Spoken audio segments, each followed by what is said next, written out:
Tornado warning just issued. You're getting a flash flood warning.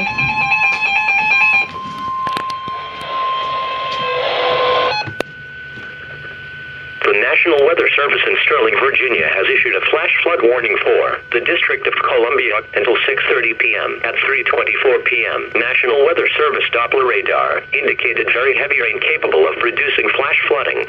Rainfall amounts of 1 to 2 inches can be expected. Some locations that are affected by the heavy rain include Adams Morgan, Anacostia, American University, Georgetown, Kenilworth, downtown Washington, U.S. Capitol, Fort Houghton, Galata University, Howard University, Nationals Park and RFK Stadium. This includes the following streams and drainages: Anacostia River, Potomac River, Oxen Run, Rock Creek, Sligo Creek and Little Falls Branch. Excessive runoff from heavy rainfall will cause flash flooding of small creeks and streams, urban areas, highways, streets, underpasses and other drainage areas and low-lying spots.